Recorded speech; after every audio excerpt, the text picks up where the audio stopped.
올해 6월, 7월, 9월에 이스라엘, 그리고 11월에 스페인을 일주하는 열린다 성경 스터디 투어가 진행이 됩니다. 자세한 내용, 그리고 후기 등은 영상 하단에 링크를 참고해 주세요. 안녕하세요. 세계사엔 교회사, 세계사와 함께 푸는 스토리텔링 교회사 시간입니다.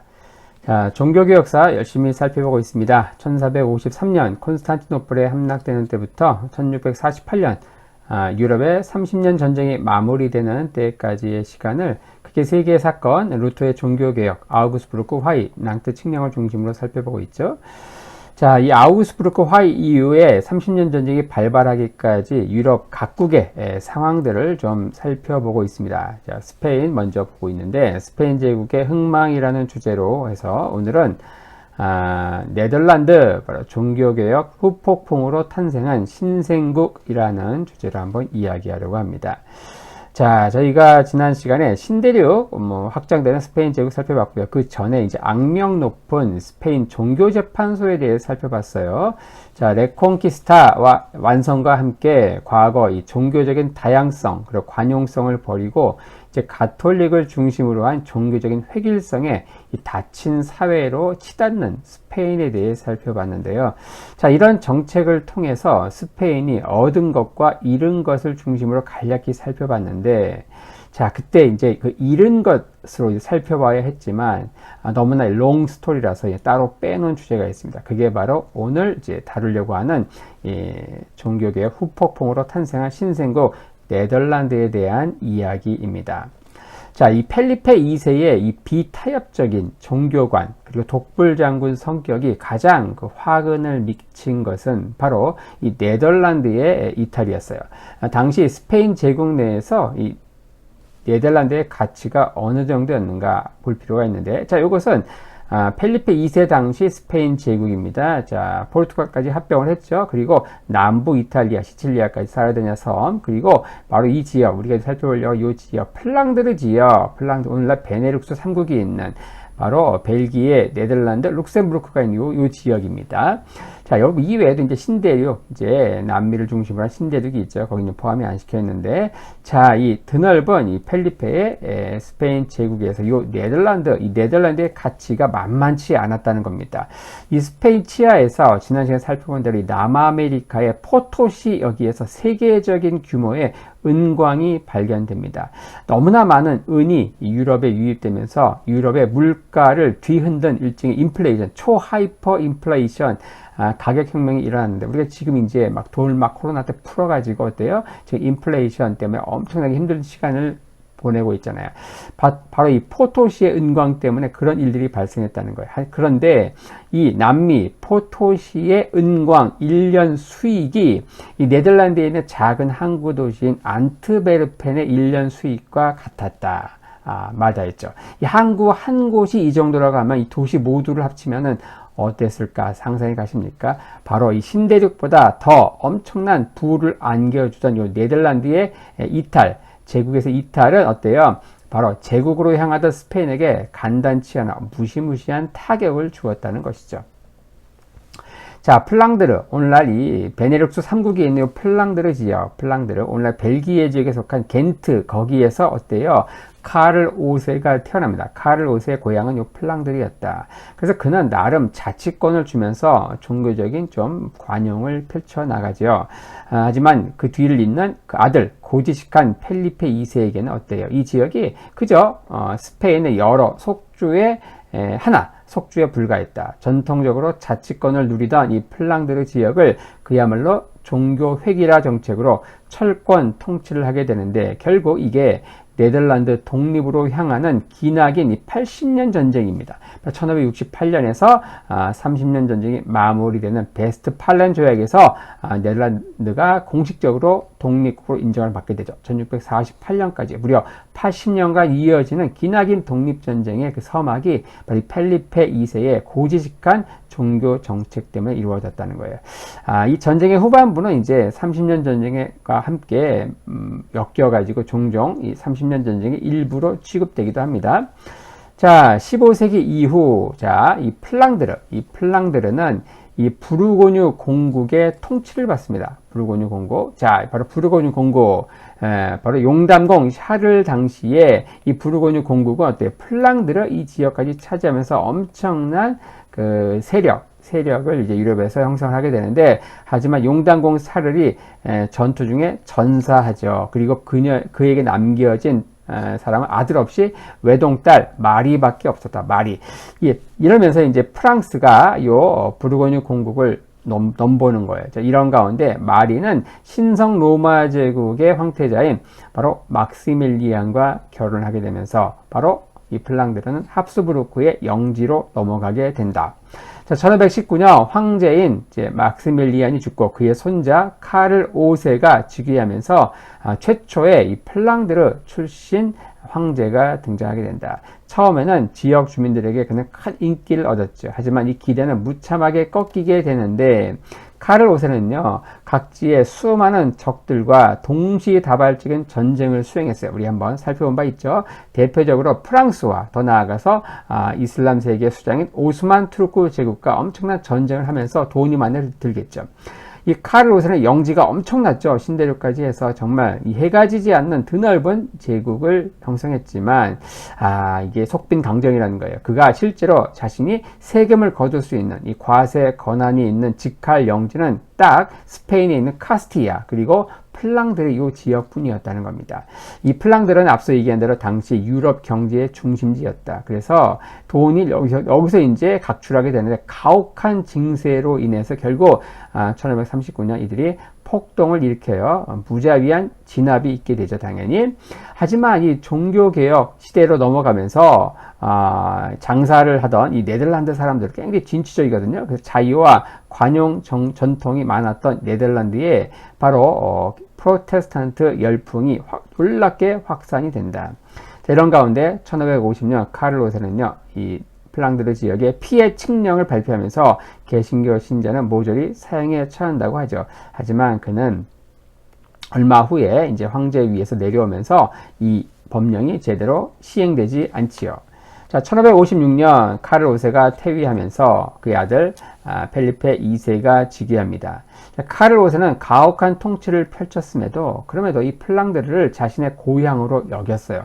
그래서 최소한의 밀당이라는 게 있었습니다. 하지만 이 펠리페 2세에게는 어때요? 그는 이제 스페인에서 태어나 이 골수 가톨릭으로 자란 자랑스러운 스페인의 건어였죠.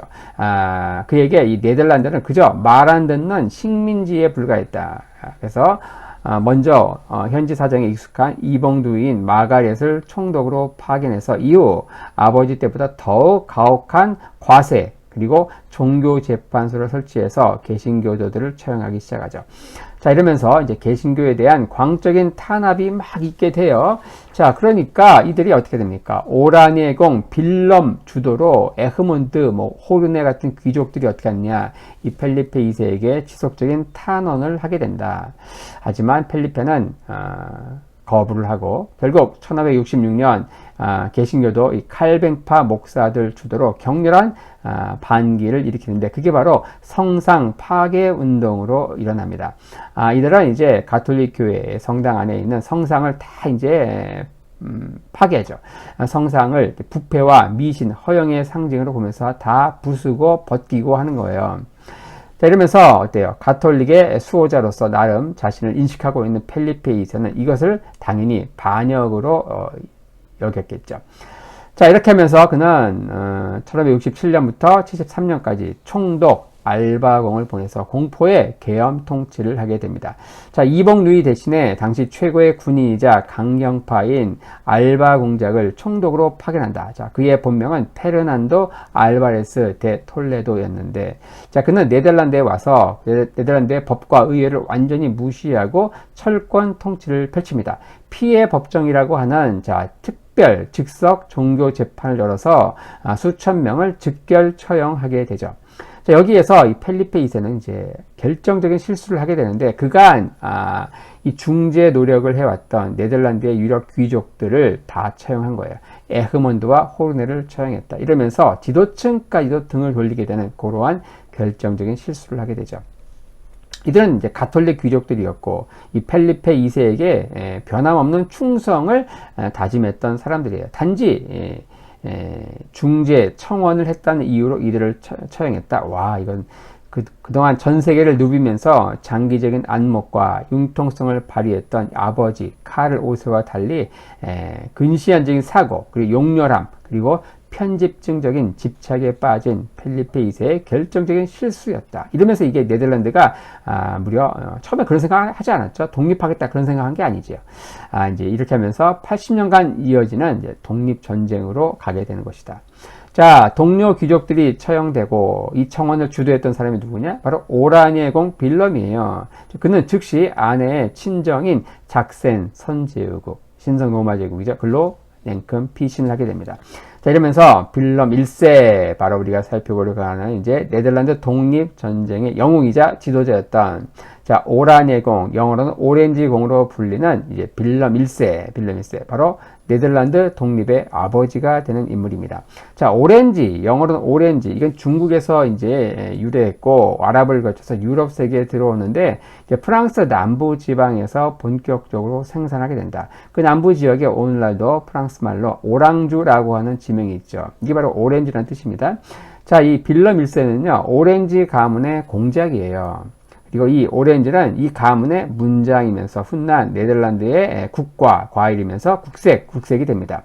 이 오렌지는요, 척박하고 뜨거운 땅에서 잘 자라요. 그래서 도전과 모험을 상징하는 과일입니다. 그래서 신대륙에서는요, 동네 이름으로 자주 등장하게 된다. 그 대표적인 게 뭐예요? 오렌지 카운티가 되죠. 이 빌럼 1세는요, 나사우 백작인 빌럼의 장남으로 태어나서 루터교 신자로 성장을 하게 되죠. 이 가문에서는 큰아버지인 앙리, 그의 외아들인 르네가 이 가문을 대표했는데 바로 프랑스 콩테, 그리고 남부 프랑스의 이 프로방스 지방의 지배자였어요. 하지만 1544년 이 가문의 대표인 르네가 전투 중에 죽습니다. 그러면서 자신의 넓은 영지를 자신의 사촌 동생인 오늘의 주인공 이 빌럼에게 상속을 한다.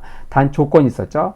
루터교에서, 개신교에서 바로 가톨릭으로 개종하는 조건이었죠. 자, 엄청난 영지가 생기는데 그냥 냉큼 또 가톨릭으로 개종을 해요, 이 사람은.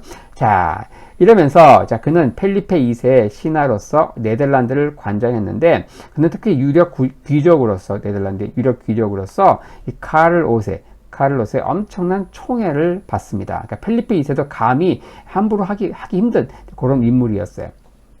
자, 1559년 바로 카토 캉브레지 조약이 맺어집니다. 이러면서 프랑스와 스페인 간의 오랜 100년에 가까운 전쟁이 종결을 맺고 이 조약 당시에 스페인 쪽 협상 당사자로서 3명이 가게 되는데 아라스 주교, 그리고 알바 공자, 그리고 요 빌럼이 가게 돼요. 이때 이 빌럼은요, 프랑스 왕인 앙리 2세로부터 충격적인 정보를 듣습니다. 스페인의 왕인 펠리페가 이 네덜란드에 있는 개신교들을 한 명도 남기지 않고 바퀴벌레 박멸하듯이 박멸하려고 지금 하고 있다. 그런 얘기를 듣는 거예요. 근데 거기에 맞장구를 치지 않고 이제 자신의 감정을 억제하면서 말없이 듣기만 했는데, 자, 이러면서 그에게 별명이 하나 붙어집니다. 바로 침묵자 빌럼이라고 하죠. 자, 1561년, 3년 전에 그 아내가 죽었는데, 바로 1561년, 그는 작센의 상속녀인 안나와 재혼하면서 다시 이제 루터교로 돌아옵니다. 그는 이제 의회에서 이런 연설을 합니다. 종교 통일은 불가능하다. 실현 불가능하다. 그리고 아무리 군주라 할지라도 백성들의 영혼, 즉 양심까지 지배할 순 없다라는 연설을 통해서 큰 반향을 일으키고 당시 개신교도들에게 이제 열렬한 지지를 받게 되죠. 1565년 이제 펠리페 2세는 이단 처벌 법령을 발표하면서 점차 플랑드르 지역은 위기 국면으로 넘어가게 됩니다. 이런 가운데 빌럼 주도로 이제 귀족들이 펠리페 2세에게 탄원을 한 것이고 이걸 거부했죠. 그러면서 이제 칼뱅파 목사 주도로 성상 파괴 운동이 일어났고, 이런 가운데 알바공이 이제 파견되면서 공포 정치가 시행이 됐다. 이런 가운데 1568년 동료 귀족들이 처형당하고, 그리고 빌럼은 이제 와이프 영지로 피신을 하고, 그리고 나서 1568년 군대를 이끌고 귀환하면서 본격적인 네덜란드 독립 전쟁이 시작이 되었다. 1568년부터 이때를 이제 신호탄으로 해서 80년간의 네덜란드 독립 전쟁이 시작된다는 겁니다. 1568년 5월 23일 그는 헤일리 헤를레 전투에서 스페인군에 대승을 하면서 네덜란드의 영웅으로 부상하게 됩니다. 하지만 빌럼은 곧 재산이 바닥나면서 군대를 해산할 수밖에 없었고요. 스페인 역시 오스만 투르크와의 전쟁으로 재정이 바닥나면서 전쟁은 잠시 소강 상태에 들어간다. 자, 이 시기 이제 빌럼은 가장 암울한 시기를 보내죠. 영지를 잃고 그리고 동생도 친구도 전사하고 재정적으로도 엄청난 위기 가운데 또 안 나와도 이혼을 하게 됩니다. 이런 가운데 총독인 알바공은 가혹한 증세를 하면서 확고하게 권력을 장악해 나가고 있었다. 그런 가운데 불만 세력은 폭증하게 되죠. 자, 1572년 4월 이제 고이젠이라고 하는 이제 우리말로 하면 거지들이라는 뜻인데 이들은 이제 해상 기지에서 출격해서 스페인에 맞서서 게릴라전을 전개하는 일종의 게릴라 전투부대라고 할 수 있습니다. 고이젠. 자, 이들 주도로 브릴레 항구를 점령한 후에 이들이 오라니의 공에 깃발을 거기에 꽂습니다. 이러면서 빌럼도 다시 이제 무릎을 이렇게 세우고 다시 군사를 일으킨다. 이러면서 많은 도시들이 빌럼을 지지하는 선언을 하게 되죠. 8월 27일 프랑스의 위그노들이 이제 네덜란드의 신교도들을 지원하겠다고 했지만 어때요? 이날 어때요? 성 바돌로무 대학살이 일어나면서 개신교도들이 엄청나게 죽죠. 나중에 프랑스편에서 살펴볼 텐데, 자, 이러면서 프랑스로부터의 지원이 난망해지면서 네덜란드 반군들은 사기가 꺾이게 됩니다. 자, 이러면서 알바공은 반란에 가담했던 도시들을 엄청 학살하게 되죠. 자, 이러면서 홀란트, 제일란트, 위트레흐트, 프리슬란트 4개 주 연합으로 해서 이들은 빌럼을 자신들의 지도자로 추대하면서 대스페인 항전을 선언하게 된다. 자, 오늘날 이제 네덜란드 지도와 줄을 보고 있는데 이 중에 젤란트, 그 다음에 남부 홀란트, 북부 홀란트 이 지역, 그리고 위트레흐트, 그리고 프리슬란트 주 이 5개, 이 4개의 주가 바로 처음에 네덜란드의 그 시발점이 되는 것이다. 그리고 1573년 펠리페 2세는 상황이 점점 더 악화되자 총독 알바공을 해임하죠. 그리고 새로운 총독으로 레퀴상스를 보내게 됩니다.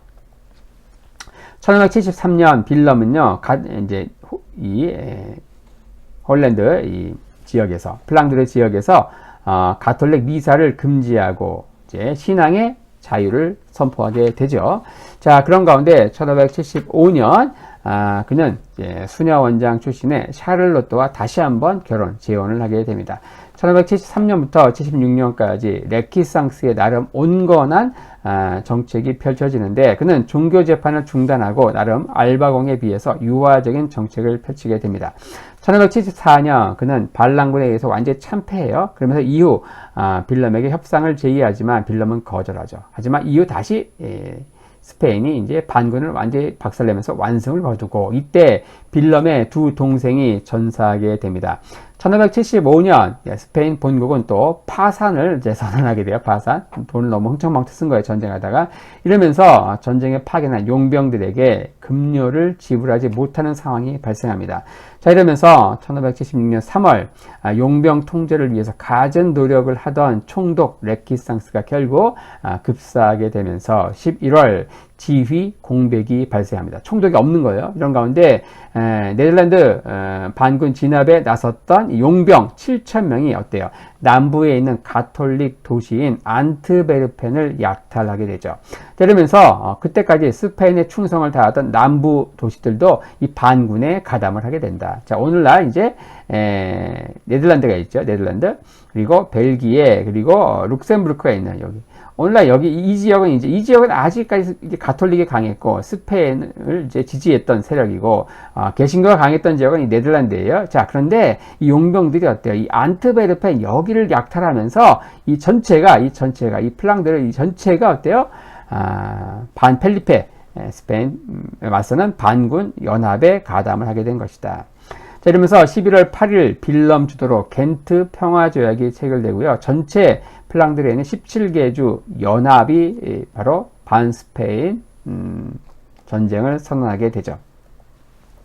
자, 1577년 이러면서 신임 총독 돈 후안이 파견되면서 그는 영구 칙령, 소위 말하는 가톨릭이 이 플랑드르 모든 지역에서 유지되어야 한다라는 이제 연구 칙령을 발표해요. 이러면서 더 많은 사람들이 빌럼을 지지하게 되죠. 자, 마지막으로 이 암스테르담까지 가담하면서 플랑드르의 모든 도시들이 빌럼을 지지하게 된다.